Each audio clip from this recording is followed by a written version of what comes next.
আজকে চলে গেছে। কারিনার হয়তো এতটুকুই হায়াত ছিল।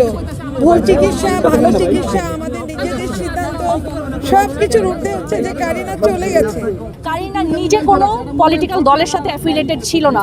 সো দয়া করে আমি মিডিয়াতে এই কথাটা কেন ক্লিয়ারলি বলতেছি, বিকজ বিভিন্নভাবে মানুষ এটা ব্যবহার করবে। বাট আমরা জানি আমাদের কারিনা কি ছিল। সো অযথাই যেই কারিনা সারাটা জীবন শুধু ভালোইটা চিন্তা করছে, দেশের ভালো হোক, সেটা যেই মানুষের থ্রুতেই হোক, সো তাকে প্লিজ দয়া করে কোনো কিছুর সাথে অ্যাফিলিয়েটেড করবেন না। আর ওর মা আন্টি আছে, আমাদের বন্ধু রেজা আছে, আমরা ওকে এত বছর ধরে চিনি। প্লিজ আমাদের কাছ থেকে আপনারা শুনেন যে আসলে কি। আমাদের তো কোনো রাজনৈতিক ব্যাকগ্রাউন্ডই নাই, আমরা তো ক্রীড়া পরিবার, আমরা সবটাই ক্রীড়া পরিবার। আমার শ্বশুর ছিলেন, আমার শ্বশুর ছিলেন ফুটবল ফেডারেশনের প্রেসিডেন্ট, আমার শাশুড়ি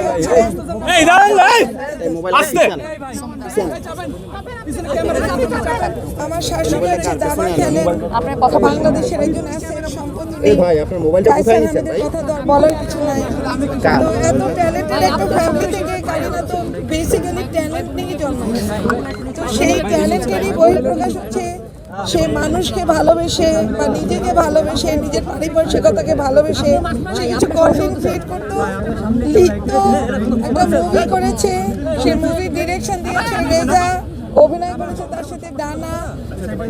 এইসব করে সে মানুষের মনের দোরগোড়ায় পৌঁছে গেছে, যেই কারণে কারিনা এতভাবে মানুষের কাছে সমাদৃত, যেটা দেখে আমারও খুব ভালো লাগে যে কারিনা আজকে চলে গেছে। কারিনার হয়তো এতটুকুই হায়াত ছিল।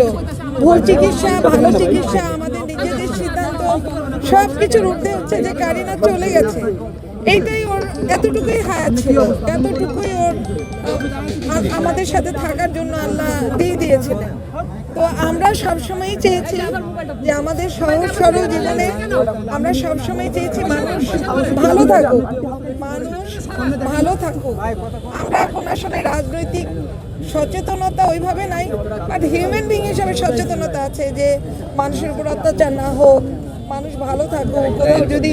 কোথাও যদি দেখি যে শাসন হচ্ছে, শোষণ হচ্ছে বা মানুষ কষ্টে আছে, আমরা গিয়ে দান করি। হসপিটালে গিয়ে আমি খাবার দিই, আমার ইউনিভার্সিটি স্টুডেন্টদের সাথে গিয়ে আমি হসপিটালে খাওয়া দিই। কারিনা বিভিন্ন রকম দান করে, সে মানুষের সাহায্য করা। কিন্তু আপনারা অনেক কারিনাকে ভালোবাসছেন, এটা আমার জন্য যে কত বড় গর্ব যে আমার মেয়ে আজকে চলে গেছে, আমার দুনিয়ায় চলে গেছে, ডানা ভেঙে গেছে। রেজা আর কোনোদিন মুভি বানাইতে পারবে বলে আমার মনে হয় না, কিন্তু কারিনা যে আপনাদের মনের কত দূরে, আপনারা যে কিভাবে ওকে ভালোবাসছেন,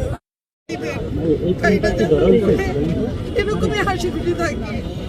কারিনা কথা বলার আগে হাসতো, শরীরে কষ্ট নিয়ে সবার চেয়ে ওর এনার্জি বেশি, সবাইকে হাসাচ্ছে, সবাইকে নাচাচ্ছে। আমাদের বাসার হাট চলে গেছে, আমার দুটো ছেলে আছে, আমার হার্টই নাই, আমি চলবো কেমনে?